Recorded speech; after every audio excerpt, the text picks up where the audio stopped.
Welcome to Cox San Diego Connection. Today we're talking about internet safety. The internet has become a part of our lives. It's a wonderful tool, something that allows everyone to connect with the world. But unfortunately, the internet can also be a web of hazards, especially for children. Cox Communications is doing everything it can to help parents keep their children safe when navigating the web. One of our guests, Ceanne Guerra, is here to show us what Cox is doing on a daily basis to keep children safe. Also with us is John Moffat from Cyber Education. He's an expert when it comes to internet safety. Welcome to the both of you. Thank you. Ceanne, why don't you tell us about Cox and the internet survey that it conducts every year to find out what's going on? Well, as an internet service provider here in San Diego, we get a lot of customers and the public coming to us asking for tips and information. So what we did was we created an initiative called Take Charge, and we're trying to give families the tools that they need and information. And as part of that Take Charge initiative, every year we conduct a teen internet survey. And this year we actually just conducted it and found that of teens who were surveyed, they spend about a third of their time online. John, as you travel around the county and you're visiting schools, visiting with children, you found that a lot of kids really don't understand the power of technology. What's going on there? That is a good question. When it comes to youth and technology, there is the ability to share. The lack of understanding most kids have is what to share and what not to share. And the fact that technology is made, especially social media, is made to get your information out there to as many people as possible. And a lot of kids don't realize that what they like can affect their reputation. Everything they do affects the reputation, because now we're in a world where we just don't have one reputation. When I was growing up, I had a physical reputation and people look at me and make a decision. Now we have a physical representation and an online reputation, and our online reputation affects our real life more and more each day. The Take Charge website that you mentioned, what is on there and what can parents learn from it? Well, we did this in partnership with the National Center for Missing and Exploited Children. John Walsh from America's Most Wanted is our national spokesperson, and parents can go on there for tips, things like even something as simple as before you let your kids go on the computer, make sure you have a contract. Make sure that you know what times, what websites, the places that they're able to be online. Parents need to monitor. So there are a lot of things like that. We even, as people were using their phones more with texting, we even had some tips on, kids were abbreviating names, and this is, if someone's saying this in a text, this is actually what it means. So parents were helping them translate the language that their kids are using out there. And Take Charge really is there to just help parents in any way that they can get information, and because technology changes, it has to keep being updated, and so we update that on a yearly basis, and the teen survey is really an important piece of that because it shows us the trends that are happening. When we started the survey, only about a fourth of parents were actually talking to their kids about internet safety, and today about 85% of the kids said their parents talk to them about internet safety. Speaking of parents, John, a lot of them say, I don't understand technology, I don't get it. How easy is it for parents to, figure out what's going on and keep their kids safe? That is a good question. There is definitely a digital knowledge gap, and the Take Charge initiative could sometimes be intimidating to parents because take charge of something I don't understand. So what's really important when it comes to technology and talking to your kids is allowing them to be experts to bridge that gap. What social networking are you using? Are you using Instagram? How does it work? How many followers do you have? And really looking in and figuring out what their digital habits are and allowing them to be the experts to teach them how to use it. If a child ever says, oh, I don't know how that works, they shouldn't be using it. Because there is that myth that all kids understand social networking. As soon as they get on, they're like Jedis. No, it takes practice. It takes a while to get to the point where you understand it. And one of the simplest tips I give parents, you really want to get to know your kids and what they're doing, is don't be afraid of technology. It's just a tool. Use it to learn more about your child. And the way you could do that is take their Facebook friends, their Facebook followers, and invite them over to your house for dinner. If the kid's afraid of having all those people over, or don't even know who they are, we know they're not really friends with Snoop Dogg. He's not coming over to dinner.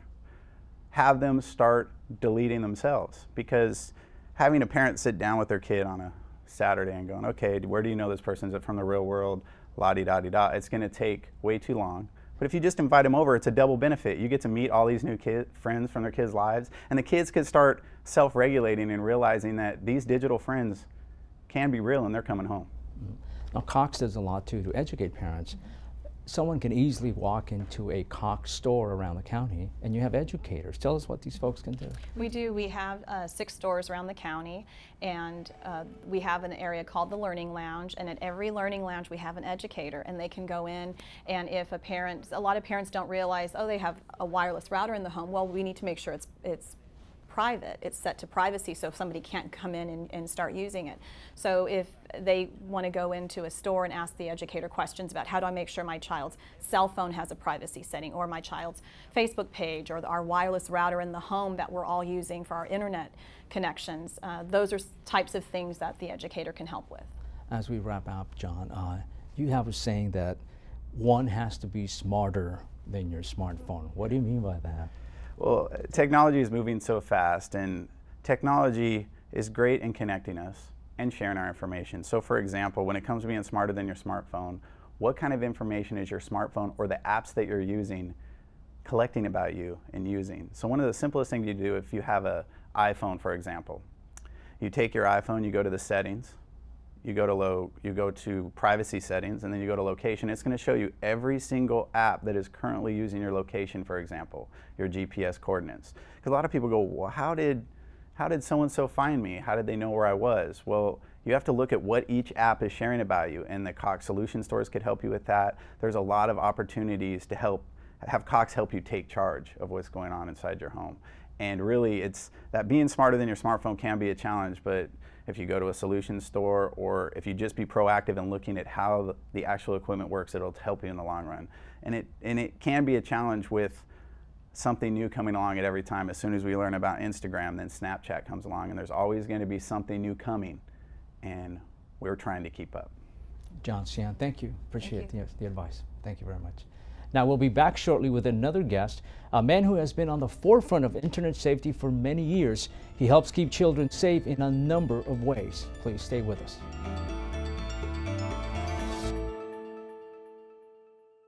This is my Contour, and it reshapes TV completely around me. It knows everything I like and recommends new things. Que me encanta. And I can watch whenever, however I want. Contour puts my personal favorites front and center, so I can search less and discover more. So my perfect show is always just a swipe away.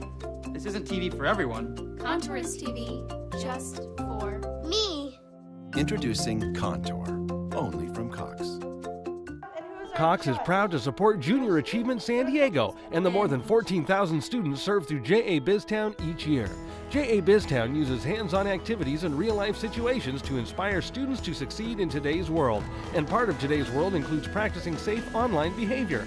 Cox Communications invites you to take charge of your family's digital life by visiting cox.com/takecharge for resources and tips on how you can protect your family's online safety.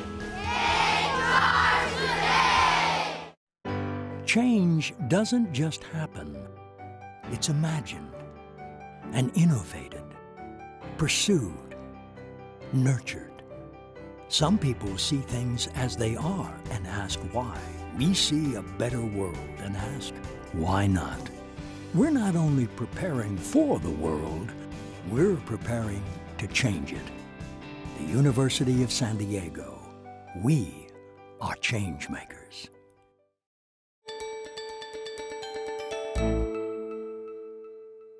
We're talking about internet safety, how to keep children safe from those who use it to prey on young people. Our next guest is someone who has dedicated his life to protecting all of us, especially children. He has more than 40 years in law enforcement, including 32 with the FBI. And since 2009, he has been San Diego County Sheriff. He is none other than Bill Gore. Welcome to our show, sir. Thank you, Sal. Good to be here. We talked about the FBI and your career. You started the FBI Cyber Crime Squad way back when. You were ahead of the curve. Did you see this coming up? Did you see this ballooning and being a really bad thing? Yeah, I got back to San Diego in 1997, and my assignment prior to that was as Assistant Director of the Inspection Division. We travel all around the United States inspecting field offices. In every field office I went to, I saw that these crimes were being used, where the computers being used as an instrument of the crime, were really on the increase. And when I got to San Diego, fortunately, I had the resources, and I put them into a cybercrime squad because I could see that we were woefully behind the power curve. Wow. Now, you have a lot of men and women who work on this on a daily basis. Tell us about the wonderful work they do for the sheriff's departments to keep all of us safe. Well, what we try to do is take a crime problem and regionalize it in San Diego. So we're not duplicating efforts or reinventing the wheel. Here in San Diego, we work, I have deputies assigned to the Internet Crimes Against Children squad or task force. I also have deputies assigned to the Catch team, which is a high-tech task force that looks at internet crimes and computer crimes. And we feel that's the most efficient way to attack these problems. What are the trends that you're seeing now? How are these bad guys reaching out to the kids? Well, when I talk about cyber crimes, I'm not sure we really have a good definition. There's really no new crimes out there. Predators have been going after kids for thousands of years. What we have now is a new way of committing those attacks, and it's with the computer. It's where it maybe used to be over the telephone or in mails. Now it's on the internet. It's as we know, everybody carries on their hip this little device that instantaneously hooks them to the internet. And that's where we see these predators coming after our kids. Just 10 years ago, before everybody had the internet on their iPhone or their smartphone, we talked to parents and we said, hey, take that computer in your house and put it in a public area, because people can get into your house and they can come after your kids and attack your kids. So put it in a public area where your mom and dad and everybody can see what's going on, so your kids aren't victimized. Well, now we know these kids have it. They have it 24 hours a day, and they're hooked to the internet 24 hours a day. Social media, that's how kids communicate. You mentioned parents, and you're, like a lot of people in law enforcement, are a huge proponent of talking to your kids. How far does that really help? Yeah. I think that's really the only way to attack this problem, is to have that dialogue and an open conversation with your kids and create that relationship that allows that kind of dialogue, so they can tell you, they feel free telling you. When they think that somebody is doing something inappropriate online, you can have that conversation of how vulnerable they can be, and not everybody they talk to on the internet is their friend, and they have to be very, very suspect. And try to educate them also about when they put something on the internet, it's out there forever. And I think there's so many young kids that are potentially ruining their life down the road for something they did as a young 15, 14-year-old kid. Stupid thing that we all did when we were kids, but now it's there forever on the internet. You also talked about parents being good listeners. Why should a parent really pay attention to what a child says, especially when they feel like they had an inappropriate contact with someone? Yeah, and I think that's our big challenge, is educating parents. A lot of parents don't know. They're not tech savvy. They don't know what goes on the internet. They don't know about how kids are groomed over the internet through, by these predators out there. So that to the extent that they can create that environment where their son or their daughter feels comfortable in coming to talk to them about something that they're not sure about, they feel uncomfortable about, and what we try to tell parents is, hey, not everybody's a tech genius out there. I'm technically challenged myself, and so are a lot of the people in my generation. But don't be afraid to reach out and call law enforcement. If you think there's something wrong, pick up the phone, call the FBI, call the Sheriff's Department, call the San Diego Police Department. We all are tuned into this type of crime, and we want to protect your children. As we run out of time, is it difficult to go after these guys or not? No, it's extremely difficult. A lot of them operate from overseas, and for us to track back to who this predator is, let's say it's somebody in Atlanta, we can serve a subpoena on the server, the provider in Atlanta. But frequently they have providers that are overseas that don't have laws like we do in the United States, and we have no ability to track back through the internet to the actual perpetrator of the crime or the predator himself. And once you put something on the internet, you don't know if it's going to your friend down the block or it's going to someplace in Eastern Europe. Thank you for your time. Thanks for the advice and the work that you do for us every day. Sal, thank you for taking the time and to cover this really, really important issue. More than welcome. Thank you. All right. In a few moments, we'll meet a very good friend of Sheriff Gore, someone who is on our side when it comes to putting the bad guys in jail. We'll talk with San Diego County's top prosecutor, Bonnie Dumanis.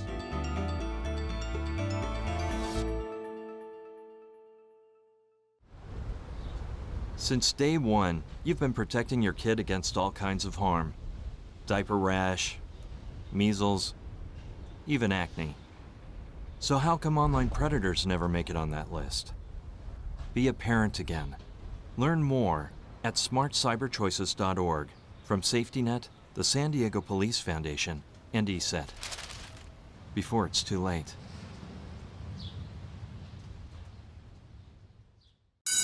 It's that time of year, back to school. Kids will be online in their classrooms exploring the world, accessing homework assignments, and checking their grades.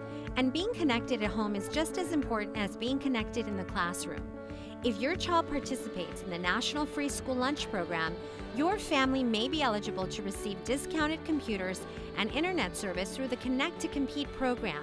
Contact your school or go to connecttocompete.org/Cox for details. Welcome back to Cox San Diego Connection. The topic is internet safety. Cox Communications is very much involved in helping parents navigate the wave of danger that exists online. It's good to know there are others working to protect all of us, especially children. It's people like our next guest who go to work every day with the goal of making our community safe. She is District Attorney Bonnie Dumanis. Welcome. Thank you. 10 years on the job. You always have a smile on your face, so I know you're enjoying going to work every day. How has the job evolved or changed in the last decade? Well, it's been a great 10 years, and because of my passion, particularly in this area with internet safety and internet crimes against children, we've done a lot of work within our office, both preventively, but also with prosecution. We hold them accountable, and with anyone that goes after kids, we don't tolerate that. I know you're very much involved in the San Diego Internet Crimes Against Children's Task Force. Tell us about that and what you guys are doing to protect our children. That's a task force that we have of all law enforcement locally. We have 4 deputy DAs that are specially trained in internet crimes against children and a deputy DA investigator, but every law enforcement is represented. Wow. Now, statistics that are available on your website, the District Attorney's website, 1 in 5 children have been approached for sex online. 1 in 4 has encountered pornography. 60% of teens have received emails or an instant message from a stranger. The scary part is that about half of those teens actually responded. Why is it important for parents to be involved and keep an eye on what their kids are doing? Well, it's absolutely important that parents keep involved because the computer and the internet makes things 7/24, very fast, and it leaves them open to people that would prey on those kids using other names. So parents need to make sure that their computers stay in a joint area like a living room so that they can see what the activity of their kids are on what we now know is the social networking like Facebook and all of those tools that are now available. Good, but also lead to some scary things. I know you're a huge proponent of education, as we just talked about. Now, your office makes a DVD available to people. There's also information on your branches around the county. Tell us what people can find and can learn about from just maybe visiting your website. Well, it's called Computer Cop, and we have partnered with, like other law enforcement, to make it available to the public. It is something where parents can scan the photos that are on their children's computer, as well as certain key words, know where they're going, who they're talking to, because they don't always realize it's an adult when they think they're talking to a peer. What are the type of trends that you're seeing? I know as technology evolves, so do the bad guys. Tell us what you're seeing and how they seem to stay a step ahead of law enforcement. Well, they do try and stay a step ahead, but we're right on top of it. We are seeing kids go online and on Craigslist, those kinds of things. So what you need to do as a parent, we all have our iPhones now or some smartphone. Parents need to make sure that they look at who their kids are communicating with. And I know it sounds hard to do, but they should keep that phone in a place away from the kids at night on a charger so that they're not texting without you knowing it. And you should keep track of who they're communicating with. Just like how you want to know who your kids are hanging out with at school, they need to make sure they know who your kids are communicating with. Now, you were a huge proponent, very much involved in the passage of Jessica's Law, which goes after sexual predators. Can we do something like that for people who prey on kids online? Well, part of Jessica's Law, which was the first law that made strong sentences for sex offenders, includes child pornography. So if kids are being reached by way of a predator, we go after them and hold them accountable. So that's one area that we do. But all areas where we can prove a case and they've gone after kids, we're going to go after them, and we're going to go after them with a vengeance. As the county's top prosecutor, is it tough to prosecute this type of crime? Well, some of it is tough, but you know, again, if parents have a conversation with their kids about, you know, who they're communicating with, have a good rapport with your children so that you make sure that they feel safe. We're seeing cyberbullying and sexting, where kids will maybe innocently take pictures of one another and send it to a friend. But it's not just to the friend. It can end up on the internet, and as we know, that can be permanent, and it will have harm on them both physically and emotionally sometimes. You talk about cyberbullying. We're seeing more and more of it. From a law enforcement perspective, can we do anything else to keep the children safe? Well, parents, again, should look at it, and their children should be able to talk to them if somebody is bullying them at school, and they should notify the school and also law enforcement. If there are real serious threats, different than sort of trash talking on you know, the internet, we can take that case and prosecute it. So notify law enforcement, but be involved in your child's life so that your child can feel comfortable, come to you and say, you know, I'm getting these emails or texting, because we don't want them to do something on their own that may harm them. Great. Thank you, Bonnie. I appreciate your time and the advice you're giving us today. Thank you. Thank you. All right. Now, there's a lot more to come on Cox San Diego Connection. We're going to hear about internet safety from another interesting perspective. Stay with us.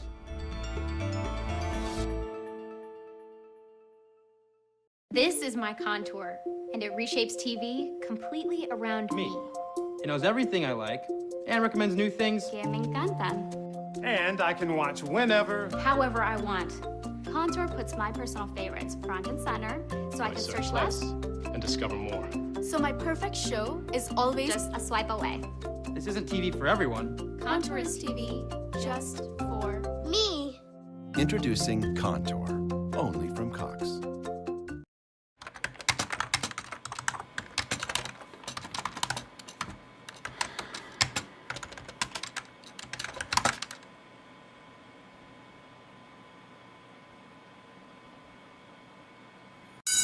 It's that time of year, back to school. Kids will be online in their classrooms exploring the world, accessing homework assignments, and checking their grades. And being connected at home is just as important as being connected in the classroom.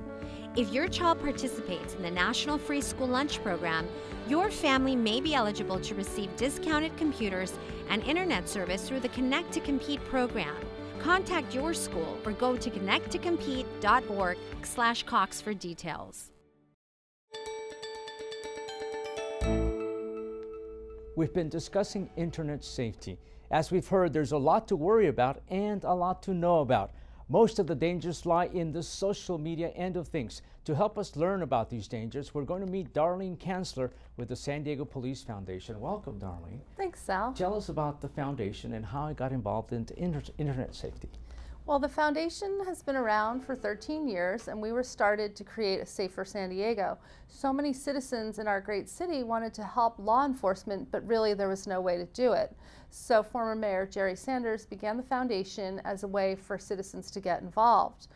About 4 years ago, the San Diego Internet Crimes Against Children Task Force partnered with us to create the Safety Net program to make kids safer online. Now, when we hear about problems with kids and predators, is it a lot to do with parents not being involved?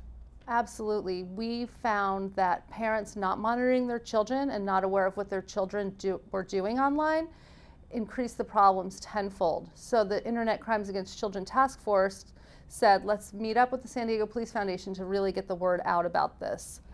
We've heard about cyberbullying.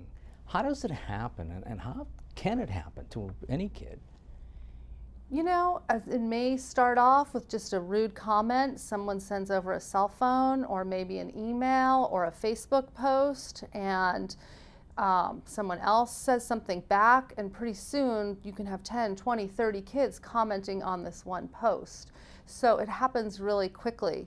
The difference is if we were at school and I came up to your lunch table and said something mean to you, that would be between you and I. But if I post it on your Facebook page and we're friends with all of 8th grade and 7th grade and a few teachers and a few parents, now who's involved in that?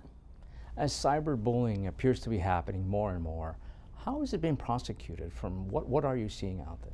As of July 1st, 2012, the California State Legislature has empowered schools to take disciplinary actions against bullying and cyberbullying. And this is to protect kids. This is to help kids. So schools can take action even if things happen off of campus. If I use my own computer at night on the weekend to hurt somebody else, the school may be able to take action. Let's get back to parental involvement. You are a big proponent of having technology boundaries for your children. What does that mean? So the answer is not to restrict kids from having a cell phone or a Facebook account or a computer. The answer is really to educate them to use it well. We recommend parents charge all the cell phones in their room at night, because if someone calls your child at 2 in the morning, you definitely want to know who that is. Now, there's a lot of social media sites now, Facebook, Instagram, Ask.fm. Tell us about those and why you may have some concerns about those websites. Well, parents need to know that you have to be 13 years old to have any of these accounts. So any child can make up any age and go onto these sites. So we really recommend that parents stick with the age legal limits, which are 13 years old. These sites all work very differently.